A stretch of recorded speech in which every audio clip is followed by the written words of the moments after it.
Hello, everybody. This is Love from Above by your Sibling Spirit Guides. I'm Maureen, and this is my brother. Hey, Maureen. Hey, everyone. This is Brian. Hey, Brian, we're so happy to be here. If you can believe it, on this podcast, we share daily channelings we receive from star beings, ascended masters, mythical beings who really exist, and occasionally our ancestors. And Brian, today's topic, we're not talking about a Hollywood movie. No, we're talking about the real Guardians of the Galaxy. What do you think about that? Well, interesting. I don't think I've ever really seen that movie. The movie, I know there's a bunch of them, the Guardians of the Galaxy, but yeah, just maybe bits and pieces. But no, this is the true Guardians, which I think everyone's going to find really interesting. Yeah. So we're going to talk about the guardians of the natural world, the guardians of inner earth, and we're going to begin with the guardian of the galaxy. Brian, you want to kick us off? Sure. So this is from the Watchers. It says, "We are the Watchers, known for our task, uniting humanity, observing all that takes place throughout space-time.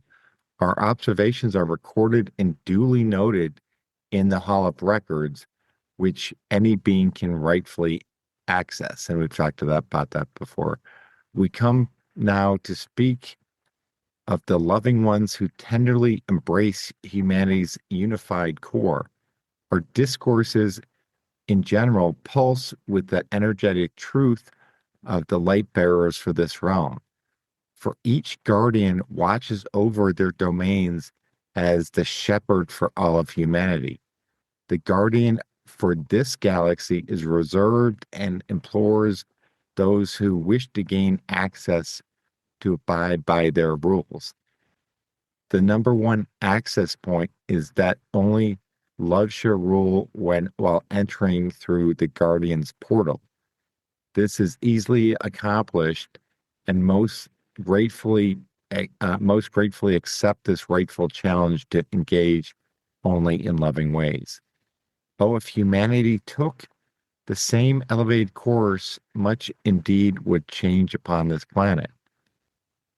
There are no oath breakers, lawbreakers permitted. Can you lie to your beloved without them knowing? Probably not. The same is true with the ultimate one. The guardian allows those through that they believe will benefit this planet, including humanity, but not limited to humanity. Humans often consider they are the only intelligent life force pulsing through this blue planet. There are many others who aid with the elevation of the planet's life force. These beings cross paths with humanity on a few occasions and are relegated mainly to historical lore. So, yeah, this is really interesting. So, if I understand this correctly, we've talked about all the different beings here helping, raise the elevation and the vibration of the earth. And there's this guardian who's only letting people up with light and love through is my take on what I just read. Is that what you're understanding? Yeah. And yeah, no oath breakers, no law breakers permitted. And I also think it's interesting that doesn't apply to just humans because we all often, we all think that it's all about humanity, but no, there are other sentient life beings on this planet besides humans. So it just, for me, it does pull up like a Hollywood movie image of like this great being serving as a guardian for this galaxy. It's amazing, right, Brian? Yeah, and the other thing I'm going to mention this because we did also get a recent message too that talked about this the sort of that the beings have gone and talked to Hollywood moguls and about how they're always, you know, not always, but in a lot of movies, casting aliens as in negative and negative beings that want to cause harm to humanity, which is, of course, totally opposite. But to your point, they're already here. You know what I mean? They're amongst us. And I just, it's funny always listening to or seeing that, oh, one day we're going to find intelligent life on another being. Like they're already all around us. And, so I think it's sort of interesting that the way Hollywood depicts aliens and their true nature are totally different. Yeah, and just that word aliens, that's why I prefer to use the word star beings. Alien has such a negative connotation. Yeah. And I've always said, if you want to see a star being, you don't have to go to outer space. You can come to my bedroom or go to Mexico City. I mean, Yeah.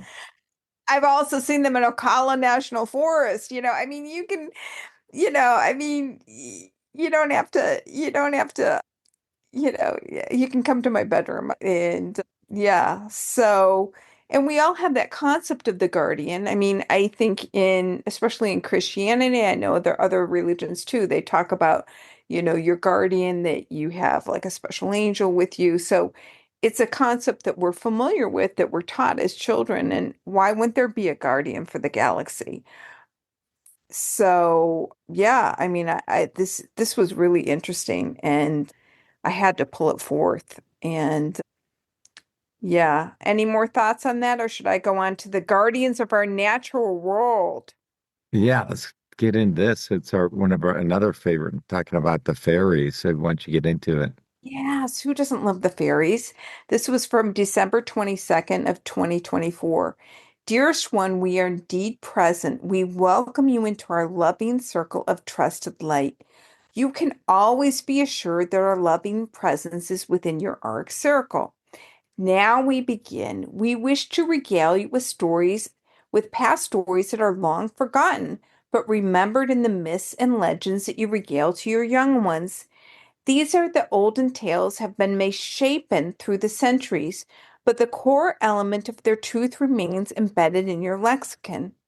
You are enamored with stories of the Fae, the fair ones, the guardians of the natural world. Their connection to this planet is likened to human skin. It's through their transparent natures that the earth, your planet, breathes and lives. With them, anything is possible. They wish you to return to the natural course of life, to rise with the sun and retire with the moon. The false light that glows in your homes disrupts this natural rhythm, keeping the earth perpetually out of sync with the natural way of life.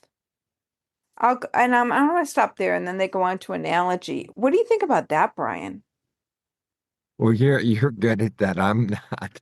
I do. I'm just. I just don't. I'm not good at like going to bed early like that. I feel like I'm, more of a staying up later, especially in this time of year. But so I don't know. Especially if in the winter it gets dark so early, it'd be like really going to bed.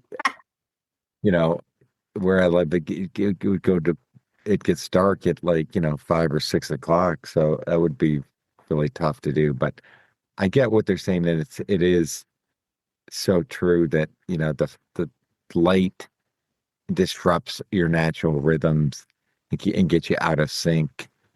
Right. But it's hard for me. Do you pretty much go to sleep when it gets dark, right? You're falling there. Now, it's only been recently. So I'm in Asia right now, and when I adjusted this time zone just like, a few weeks ago, I am like literally like rising with the sun and going, I mean, not going to bed early, but I'm like in bed reading by like 7 or 8 o'clock. But yeah, you were the one who I think you suggested this book to me last year, which really changed my behavior. There was this book that I read. Didn't you read this too, where it was talking about like dimming the lights at night? Like it's really important not to have a lot of light at night because it really disrupts your sleep.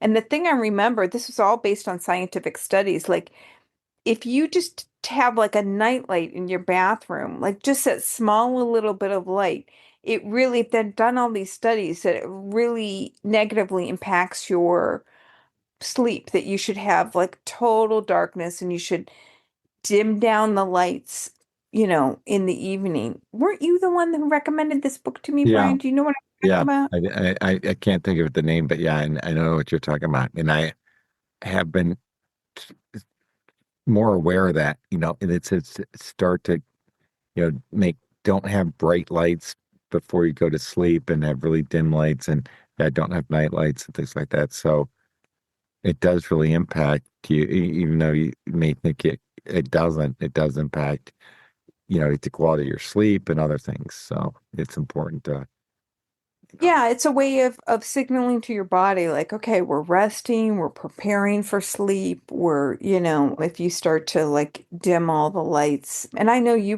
think you have dimmers on all your switches in your house, right? So you can easily do that. yeah. And I definitely do that. I used to have I had this like night, a light that it's really very dim at night. It's hardly anything, but it's perfect for, if you do need to get up in the middle of the night. So, but yeah, just things like that where you don't have bright lights on or even night lights all the time. And then, of course, I always wear the mask too. I know that helps me a lot too, wearing a sleep mask. So I don't see any light at all. Yeah. So I'll go on with the analogy that they said because I didn't understand what the heck they were talking about. They said, imagine a flame or a candle. The candle is earth and your body. To see it correctly balanced in flame, it needs oxygen to fuel and feed it. In the same way, you need the earth to fuel and feed the light within your planet. Just as the Fae are connected to the planet, you are as well.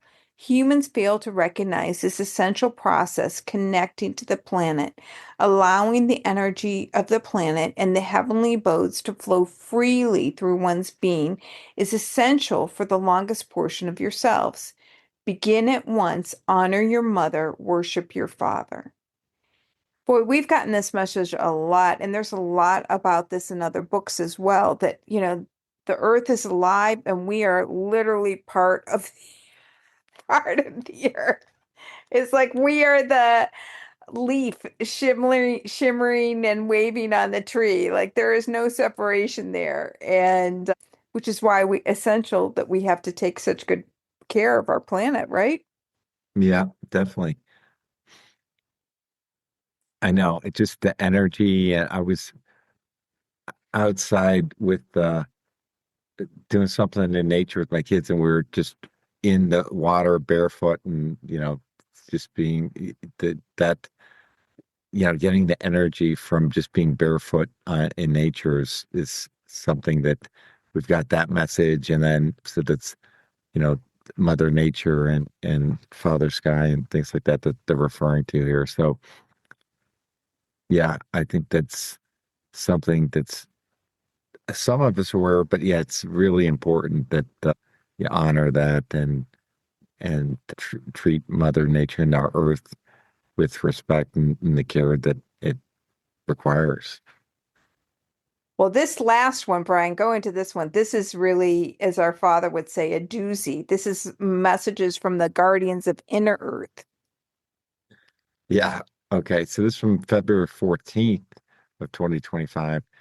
We channel now for like-minded souls who fail to occupy the vibratory mode to communicate directly with you. We liken them to your elves who are wrongly miscast as erroneous villains in Hollywood productions. Here we go again.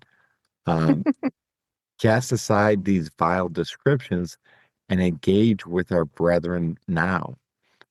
Hello, we indeed are subterranean beings who live near the lakes of inner earth. We are like an older version of yourselves. We have adapted over time to our natural habitat. We grow weary of the negative comparisons that are made to your storybook creatures. We are nothing like those fairy tale dwarfs. We serve important functions within the Earth's atmosphere, some of which are mining ores which have been discovered. These are ultimately life-saving and valuable. True value of monetary reward is often lost in translation. Should you win $1 million, there are taxes and fees to be paid. However, the ultimate goal of the monetary currency is to hold the true value of the realm of which it supports. This is our way, this way, our mining practices ensure a continuous supply of our monetary needs. The stones we prize most are used for transpondence. Healing stones have little value as we have perfected the use of growing older. We liken ourselves to your elder creatures with our famous good looks. Our bodies are kept youthful. Through our age, though our aging process has not been retarded, we like to acknowledge the greater impact of our present source, the source of the one who lives forever. We credit them with all the greater responsibilities that have been achieved. A chimney is representative of our familial abodes for the bellows of our fires. We constantly fan the bellows of our fires, keeping warm deep within the Earth's magnetic crust. There are those who would wish us to be gone from our wondrous abodes. They too, like our watery location, we protect ourselves with spells and swords. We are famed for our beards which grow the length of our person. So there's so many things I want to talk about here. What are the biggest things that you want to talk to about this message here, this really amazing message? Well, the thing that I love is that they have the ability to retard the aging process, but they don't do it because they want to, their bodies are kept youthful, but they don't want to retard their aging process because they want to show how long they've been alive because that's representative of the source who lives forever. Imagine that, Brian. Yeah. That is total contradictory to our way of being, where everyone's prizing, youth, and they have the abilities to be kept youthful, but they want to look older because they want to emulate the source. Oh my gosh, Brian, think about that. Yeah, yeah, yeah. And it's interesting, serve important functions within the Earth's atmosphere. So, you know, it's it's like they said the Hollywood they've been wrongly miscast as villains in Hollywood productions, but there's so much, you know, it's it's like we've always said, the things that are myths, there's really usually some truth to that, and that's what another great example of it here. But they sound amazing. They they've got quite the life underground. But what at the end of it, I didn't want to make they protect themselves with spells and swords, and then their beards are the length of their person. So that's sounds really interesting. But Yeah, and that is displayed in the movies. I mean, you think about that, like when they do those dwarf movies, usually the female dwarves also have beards. But the other thing I want to point out is they're talking about crystals. So we always often think of beings who live below the ground being connected with crystals. And they say they don't use healing stones because they have perfect health, but they're using stones for transpondence. I actually looked that up, Brian. I'm like, what the heck is transpondence? It's communication, communication. yeah, yeah. Yeah. So that's really interesting. Like, really, I mean, again, and we've talked about this in the past, like crystals have so much more power than Atlantis was fueled on crystals, and we are just beginning to become awakened and aware about the possibilities with crystals and what kind of transpondence are they doing with the crystals? I mean, I don't know. It's really fascinating, a fascinating channeling. I'd love to hear from them again. Yeah, I know I'd love to, know more about them. It's so cool. So cool. Yeah. So I'll close this up with just one more from the Watchers, who are also our guardians. They say, "We come forth," this is from January 25th, 2024. "We come forth to aid all brethren who heed our call. We are indeed remembered as guardians of all life forms, though many have forgotten our true purpose." So once again, you can reach out and call whoever you need for help, and the Watchers are guardians as well of us as well as all life forms through all, the guardians are like living Akashic records. They record everything through all dimensions, all time, all space. Kind of boggles the mind, right, brother? Yeah, very true. Very true. Boy, this is fascinating, Linker. Thanks for putting this one together. It's amazing. So hope Yeah. you enjoyed it as well. We'll talk to you next week.